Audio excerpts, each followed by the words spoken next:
Why we provide different internet solutions for your different needs. SLT Fiber, 4G and ADSL. SLT Broadband, just the way you want it. Other Derana 24, sponsored by those who can see beyond tomorrow use BioClean. AIA Insurance අපි සුවපත් සැපවත් දිගුකල් ජීවිතයකට ඔබට මඟ පෙන්වන්නේ ඒ නිසයි.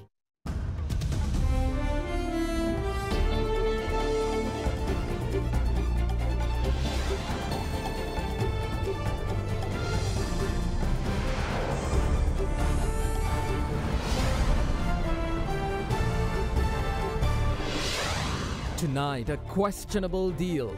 Opposition leader says the new constitution is simply an agreement with the Tamil National Alliance and the Prime Minister. Tonight, the parliamentarian in question will respond live on First at 9. Call for arrest. Westminster Magistrates Court ruled that the former defence attaché breached the Public Order Act by intending to cause harassment, alarm and distress with his gestures. Calls for his arrest. Government response stating that the call is invalid. On whose authority? Attorney representing former Defence Secretary Gotabaya Rajapaksa says that the Special High Court appointed to look into the DA Rajapaksa case does not have the jurisdiction to carry out such an inquest. And Brexit vote 2.0?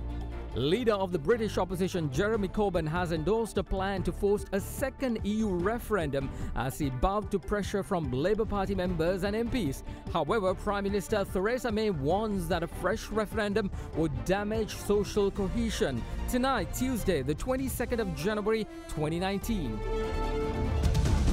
From Other Derana. Smart Android තාක්ෂණයෙන් එන Singer විස්ටා TV එකක් මිලදී ගන්නා ඔබට හිත පිරෙන්න වාසි රැසක් ඕනෑම සිංග ප්‍රදර්ශනාගාරයකින්. This is Other Derana First at 9 with Ndivari Amuwata and Mahesh Jani. Live from Studio 24 in Colombo.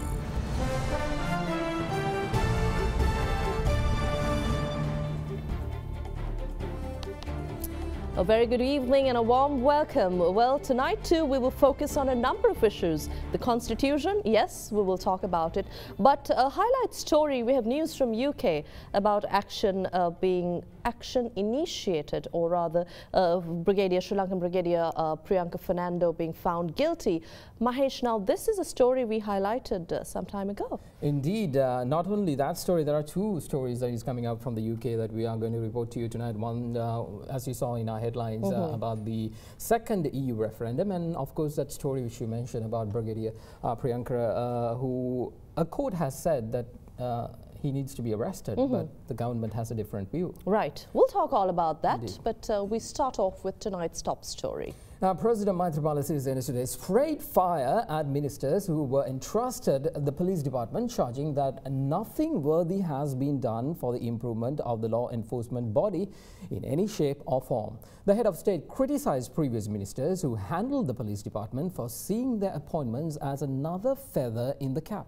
Now, addressing the graduation ceremony of the National Police Academy at the BMICH last evening, the President also stressed the need for long-term policies for Sri Lanka Police, while also suggesting a change to the procedure adhered to when filing or filling vacancies.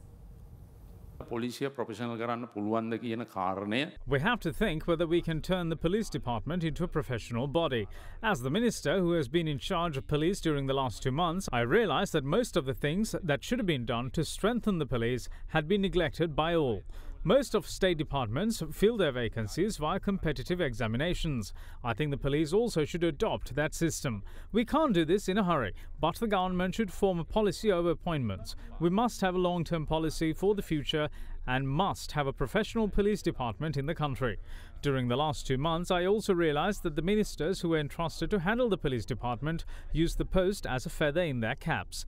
They have done nothing to strengthen the department or to improve the quality of this police service. They have completely neglected the must-to-do list. Most of the human rights organizations love dollars and euros, but not the people.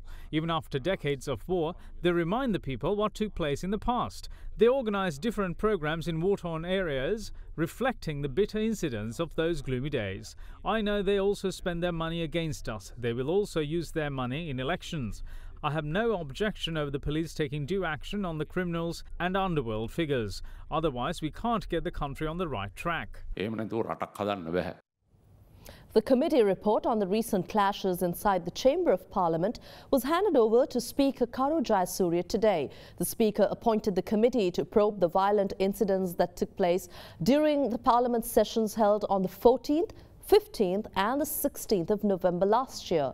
The committee, charged by Deputy Speaker Ananda Kumarasiri, consists of the former Speaker of Parliament Chamal Rajapaksa, parliamentarians Ranjit Madhuma Bandara, Chandrasri Gajadira, Bimal Ratnayaka and Mawaya Senadiraja. The report contained observations made by committee members who reviewed the CCTV footage of the tense situation which erupted in Parliament at several occasions. According to Deputy Speaker of Parliament Ananda Kumarasiri, the report submitted to the Speaker will be forwarded to the Attorney General, after which necessary legal action will be taken. Well, Major General Shavendra Silva's recent appointment as the Chief of Staff of the Sri Lanka Army came as a surprise to some, while certain international factions also disliked the Major General being given the job. Now, that said, Major General Shavendra Silva continues to be a popular figure in the country, and after assuming duties in his new position, the Major General called on the Chief Prelates of the Malwatha and Askeri chapters yesterday. Sri Lanka's Army new Chief of Staff, Major General Shavendra Silva, paid a courtesy call to Chief Prelate of the Malwatha chapter, Most Venerable Tibbatuave Sri Sumangla Thera last evening. He then called on the Anunayaka of the Malwatha chapter, Venerable Dimbulukumbure Vimala Dharma Thera. Thereafter, the Chief of Staff paid a visit to Chief Prelate of the Askeriya chapter, Most Venerable Varakaguru Srinana Ratana Thera. Even after the victory of the war, certain factors prove that minor problems continue to remain in the northern and eastern provinces. When it comes to Buddhism, to build a temple, to place a statue, or even for a monk to live in a temple are not easy anymore because there are issues.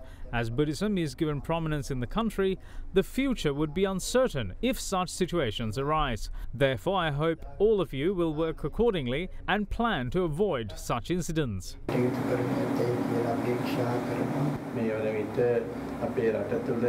We recently saw that armed extremist groups being behind extremist and separatist incidents that took place in the country. I hope you would continue to serve the country in the future as well, while paying attention to such situations.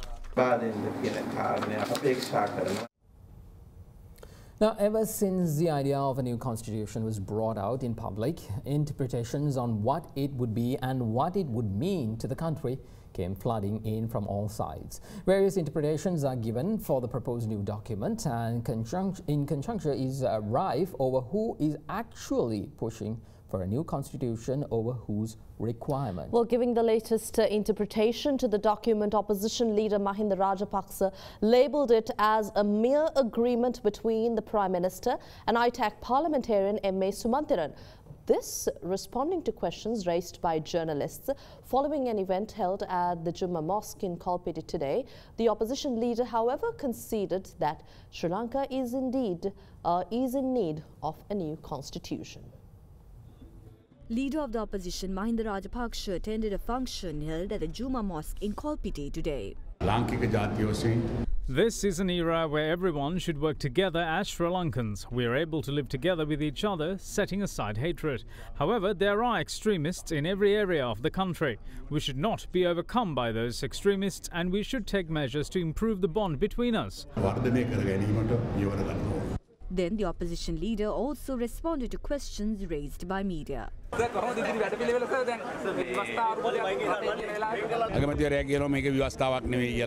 Premier says that this is not a constitution. Some others say that it is not even a draft constitution. Then what is it? They also say the place of Buddhism and other religions will not be changed. As I see, this is only an agreement between Sumandiran and Ranil Wickremesinghe. It's people who should change this. ජනතාව තමයි මේක නාට්‍ය ගන්න ඕන. අමුතු අලුත් ව්‍යවස්ථාවක් රටට ඕනේ නේද? ව්‍යවස්ථාවක් ඕන. ව්‍යවස්ථාව මොකක්ද ඕන කියන එක තමයි ප්‍රශ්නේ. Well, let's get reactions to that story. The very same person who the opposition leader was talking is here in our studios today. Good evening, Mr. Parliamentarian M.A. Sumantharan from the Tamil National Alliance. Thank you very much for joining us here on Studio 24 and on First at 9. Good evening. Well, let me ask the first question that I have for you is, the constitution seems to, the new constitution rather, seems to be revolving around you, where most people are saying that you are the author of this new constitution. The question to you, sir, is this the real need of the hour? Yes, it is. When the new government was formed in 2015, and when the 19th Amendment was passed, this was a repeated promise given to the country that 19th Amendment was only a halfway house, and after the general election there would be a new constitution. And soon after the general election, a public representation committee was appointed, and in 2016 January, on the 9th of January, the President addressed the Parliament and stated why a new constitution was necessary, and thereafter a resolution appointing a constitutional assembly was passed in Parliament after 4 days of debate on the 9th of March, without a division. So there was a unanimous resolution adopted by Parliament on the 9th of March 2016 for a new constitution. No one raised any issue as to whether you require a new constitution then. That work had gone on for 3 years. And now we have come to a stage of drafting, making the final draft of the constitution bill. So during the seconds we've been reporting, the opposition leader says that there is a new draft constitution. The Prime Minister says no, there isn't even a document. So what is the truth? Is there a new draft? The truth is there was an interim report that was presented to the Constitutional Assembly on the 23rd of September 2017, and according to that resolution that I spoke about, the next step was for the steering committee to prepare a draft constitution and present it to the Constitutional Assembly. There is a panel of experts who advise the steering committee, and the steering committee asked those panel of experts to prepare a draft for us to decide on the draft. Okay. So the panel of experts presented a draft, and they titled it internal circulation only, and all of that confidential, meaning that it was for the consideration of the steering committee. So the steering committee can then present a draft constitution. It's in draft form. If anybody looks at it, you know it's a draft. But when it came to the steering committee decided that instead of us now finalizing a draft constitution and presenting it to the Constitutional Assembly, we would send the experts' draft itself for comments first, and then prepare the final draft. At the point of sending it, I think it was Honorable Susil Premajayant who said, we don't call this a draft because then there will be confusion. In the resolution there is a draft referred to, which is the steering committee's draft. This is not the steering committee's draft. Therefore, let's call this a report. So that suggestion was by Honorable Susil Premajayant and nobody else, which the steering committee accepted. And so we have called a draft prepared by the experts a report, and presented it to the Constitutional Assembly. MP Sumantharan, I think there's a lot of allegations that this draft or this proposed document is a divisive document, a document that would create a lot of harm to certain areas of the country. How would you respond to these allegations? I'm very surprised to hear all of these accusations now, because this process has gone on for 3 years. The steering committee itself has met 82 times. Prior to that, there were 6 subcommittees and a 7th committee, ad hoc committee, which was chaired by Susil Premajayant, Honorable Susil Premajayant. Honorable Bandula Gunawardena was chairman of one of the subcommittees. All this work went in, and they all participated in the steering committee. And we came up with this interim report that I spoke about and all the subcommittee reports. The panel of experts have merely translated those reports into a draft constitution. So this was a consensual effort by all parties who are represented in the steering committee and the subcommittees. Now, one of the sticking points in the new constitution is police powers being vested with the central government. What difference do you think that devolution of power will bring through this proposed Before I answer that constitution? question, I must say when this report was submitted the other day in the Constitutional Assembly, Honorable Nimal Siripala de Silva made a speech articulating the SLFP's position. And he very clearly said they are for implementing the 13th Amendment in full and going beyond that also to clear any problems there might be in provinces exercising powers of devolution. Now, if one looks at the 13th Amendment and implementation of that in full, there are police powers. The draft that is now before the country, there is one police. Right. Whereas in the 13th Amendment, as it is in the present constitution, there are 2 police. One is for national and a separate police unit for the provinces. We have said now let it be one police called Sri Lanka Police, and under that there will be a national police and units for the provinces. So if one looks at it, the proposed constitution or draft or report or whatever you may want to call it has less police powers than what obtains in the present constitution by way of the 13th Amendment, and which is what the Sri Lanka Freedom Party says they are supporting. But what change is expected through this implementation? Well, the law and order will be handled in the provinces to a certain extent by police that is responsible to the provincial council there. In most countries, police powers are exercised by municipal authorities. Parliamentarian, one of the other questions that the joint opposition continuously says about these 2 words, unitary and Orumithanadu. So they say these are 2 contradictory words. One is talking about separation, and which has brought together, and unitary means together. How do you respond to that? Yes, now that must be cleared very well, because this is also something that was discussed in the steering committee and all agreed on the use of these terminology in the interim report. There are 2 concepts, 2 different concepts. One is to do with the nature of the country. The other is to do with the system of government. Ekiya Rajya means one country, Eka Rata, Ekiya Rajya. Maybe referred to as unitary state. No, not unitary. I am talking about Ekiya Rajya. Ekiya Rajya, the word, the phrase Ekiya Rajya refers to the nature of the state. It doesn't refer to a system of government. The Tamil word that was hitherto used for Ekiya Rajya is Otte Achi. Achi means rule, government.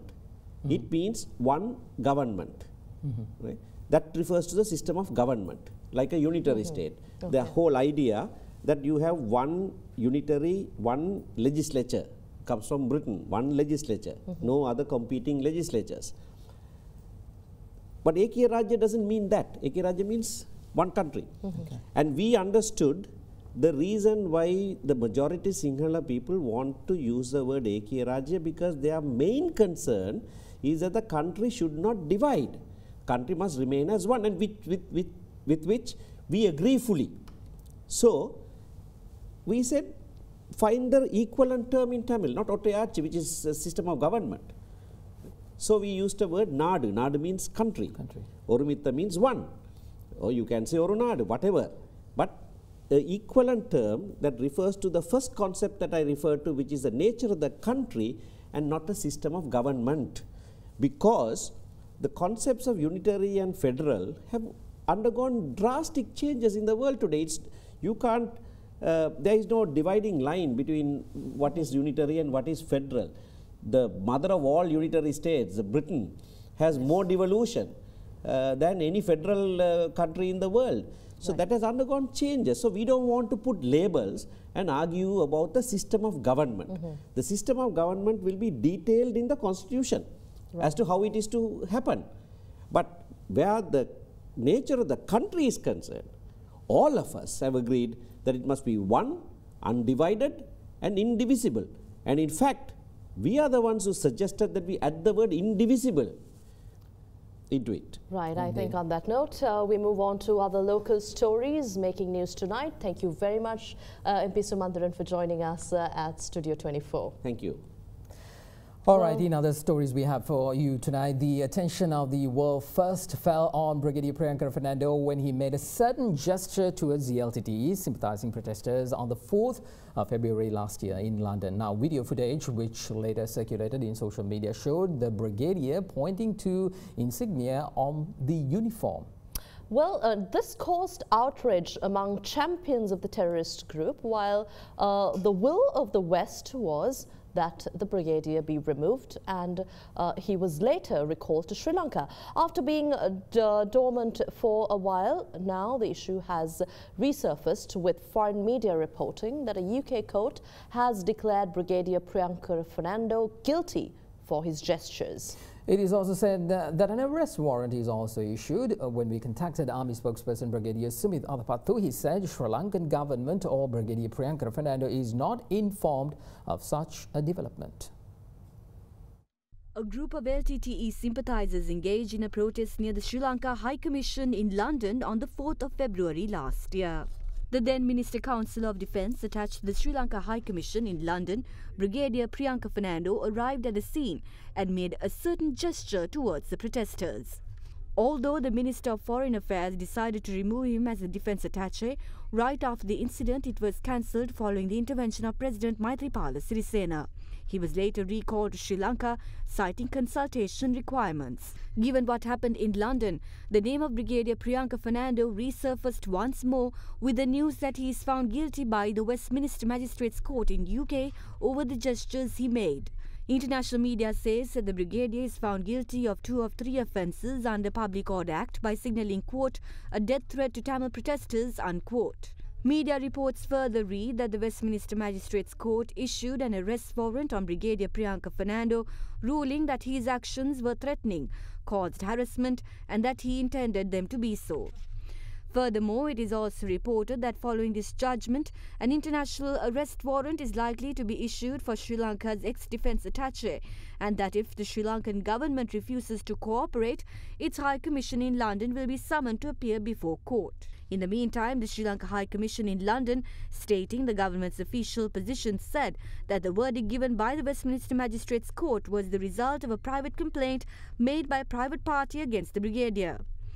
They also went on to say that the government had, through the Foreign and Commonwealth Office of the UK, made a submission outlining the position that Brigadier Priyanka Fernando was no longer resident in the UK. It added that during his tour of duty in the UK, he was a diplomatic agent and thus entitled to the immunities and privileges extended to a diplomat under the Vienna Convention.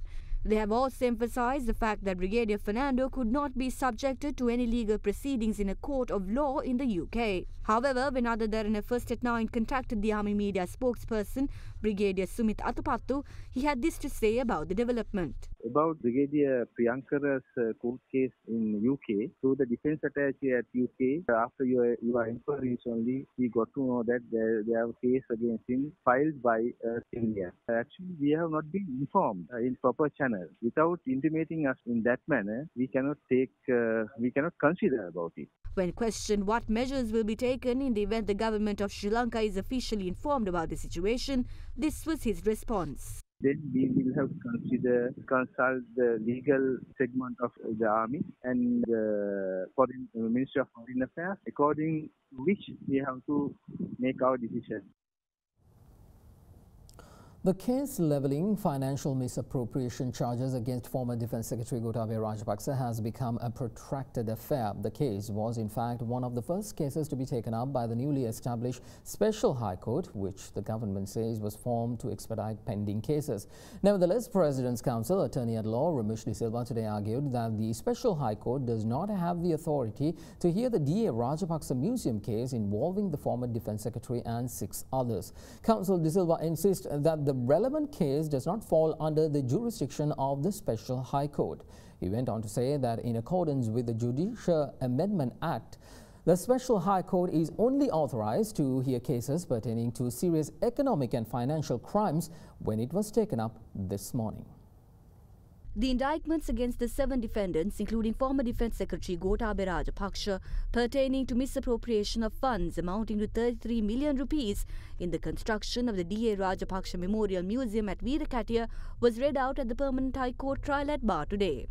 The case was taken up before a 3-member judge bench at the Special High Court, comprising judges Sampath Abekun, Sampath Vijayaratna and Champa Janaki Rajaratna this morning.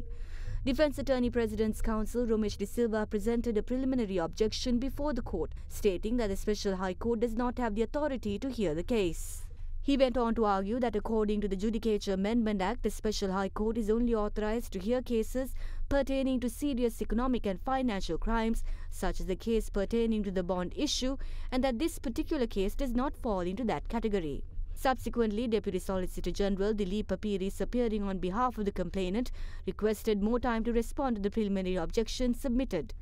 Taking the request into consideration, the 3-member judge bench ordered that the case be taken up once again on the 31st of this month. The Deputy Solicitor General also requested that the judiciary should take measures to ensure the safety of witnesses, as there is only one door through which they could enter the chambers. He added that parking 3 defenders at the entrance to the court premises with armed members of the STF clad in sunglasses put the witnesses under stress. The Deputy Solicitor General further noted that the vicinity of the court should not become a media spectacle and that media personnel should wait outside the premises. Well, 5 suspects, including 3 foreigners, were arrested today with 90 kilograms of heroin at a luxury apartment complex in Kolpiti. Police spokesperson SP Ruan Gunasekara said that the arrested suspects included 2 American nationals and 1 Afghan national. The arrests were made following a joint operation conducted by the Police Special Task Force and the Police Narcotics Bureau. The suspects were arrested along with the drugs inside an apartment on the 1st floor of the building, while the heroin was found packed into 90 parcels weighing 1 kilogram each. Well, with that, we take a short commercial break. Do stay with us. We'll be back with your business news.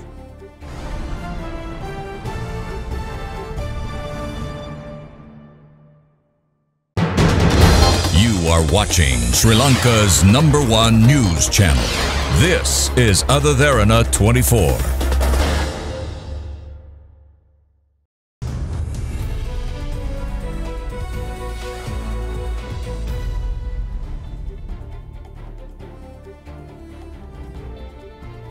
Welcome back, everyone. JVP parliamentarian Sunil Hadunethi is appointed the chairman of the Committee of Public Enterprises, which exercises oversight in the financial performance of government institutions. Parliamentarian Hadunethi also serves as the chairman of COPE prior to the prorogation of Parliament by President Maithripala Sirisena last year. The COPE committee, comprising 16 parliamentarians representing all parties, met today for the first time in Parliament. The World Bank recently highlighted South Asia as the world's fastest growing region, with a potential to triple its regional trade from $23 billion to $67 by reducing trade barriers. South Asia's rate of intra-regional trade remains among the lowest in the world, accounting for only 5% of the region's total trade. Now, the comparable figures for East Asia and the Pacific is 50%. But what is the reason for such a dismal figure? Speaking at an event yesterday, Governor of the Central Bank of Sri Lanka, Dr. Indrajit Kumaraswamy, and Chief Economist of the South Asian region of the World Bank, Dr. Martin Rama, blamed that lack of trust amongst the region is holding South Asia from reaching its true potential, and a more pragmatic approach is needed to ensure development. South Asia, as we've heard, is the least integrated region in the world. Lack of trust has greatly inhibited trade and development in the South Asian region. South Asian countries trade on better terms with non-regional partners than with their neighbors. The Trade Restrictiveness Index shows that for India, Nepal, Pakistan and Sri Lanka, it is 2 to 9 times higher for imports from the South Asian region than for imports from the rest of the world. That is 2 to 9 times higher. The costs of trade are also disproportionately high within South Asia compared with other regions. Average costs are 20% higher than ASEAN and over 3 times higher than within NAFTA. Visa regimes also constrain intra-regional FDI, as well as trade in services such as tourism, education and medical services, as well as business services. Certainly our region has had a challenging and troubled history. The nation-building processes in our countries have created tensions which have persisted for decades. But we need to look at East Asia. You look at Japan, China and South Korea. Those countries too have had a very troubled history. But they have been able to transcend, to rise above those tensions and to be very pragmatic in terms of their commercial dealings. We tend to be far more emotional and allow that to get in the way of commercial opportunity. So I think we need to learn to look at what happened in East Asia and to learn some of that pragmatism. This is a region divided despite a long history together. And it's divided on trade. I would say it's not just trade. There are so many missed opportunities. There are some public goods that are truly regional in nature. And there are a lot of opportunities that are being missed. One of the big areas for gains for this region is electricity trade. And we are still at less than 4 gigawatts of interconnection potential between the region. That's a humongous missed opportunity. The main reason why these gains are not being tapped is because of a trust deficit between the countries. Despite thousands of years of common history in different ways, there is distrust. There are reasons I can explain why there is more distrust than in other settings. There is considerable asymmetry in sizes of countries that doesn't necessarily help. But the only way to overcome distrust is through people-to-people relationships. Managing Director of the International Monetary Fund, Christine Lagarde, warns that the risk of a sharper slowdown in global growth has increased. Speaking at the World Economic Forum in Davos, Switzerland, Lagarde urged policymakers to address economic vulnerabilities, especially by reducing high government debt. Despite that being the case, she also moved to calm fears of a global recession. The IMF predicted the global economy to grow at 3.5% this year and 3.6% in 2020, down 0.2 and 0.1 percentage points respectively from last October's forecasts. The bottom line is that after 2 years of solid expansion, the world economy is growing more slowly than expected, and risks are rising. But even as the economy continues to move ahead, as I said, it is facing significantly higher risks, some of them actually related to policy. And these risks are increasingly intertwined. Now, does that mean that a global recession is around the corner? No. But the risk of a sharper decline in global growth has certainly increased. Add to this the uncertainty, the geopolitical worries, and disappointing long-term growth prospect, and you have an economic picture with a pretty clear message. And the message is the following for policymakers: address remaining vulnerabilities and be ready if a serious slowdown were to materialize. Well, at the Colombo Stock Exchange, the SPI ended 0.24% weaker at 5,944.17, with the turnover at million rupees, well below last year's daily average of 834 million rupees. Foreigners were net buyers for the first time in 11 sessions of the year, buying a net 18.7 million rupees worth of shares. And the Sri Lankan rupee closed weaker due to dollar demand from importers and ended at 183 rupees and 55 cents against the US dollar. The rupee has fallen 0.3% so far this year. Here's a look at your foreign exchange rates today.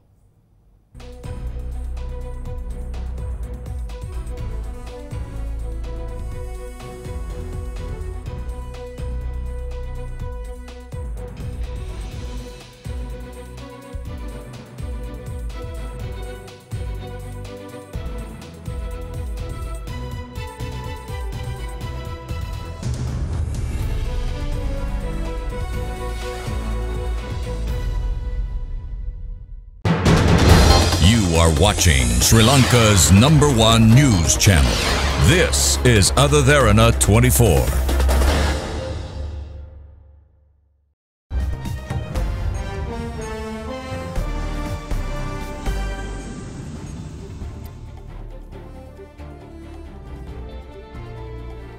International news now. British opposition Labour Party leader Jeremy Corbyn moved a step closer to paving the way for another referendum on European Union membership by trying to use Parliament to grab control of Brexit from Prime Minister Theresa May. Now, with the clock ticking down to March 29, the date set in law for Brexit, the United Kingdom is in the deepest political crisis in half a century as it grapples with how or even whether to exit the European Union project it joined in 1973. Well, after May's divorce deal with the EU was rejected by 432 to 202 lawmakers last week in the biggest defeat in modern British history, some lawmakers are trying to take control of Brexit from May's weakened minority government. Labour put forward an amendment seeking to force the government to give Parliament time to consider and vote on options to prevent a no-deal exit, a course May has repeatedly refused to rule out.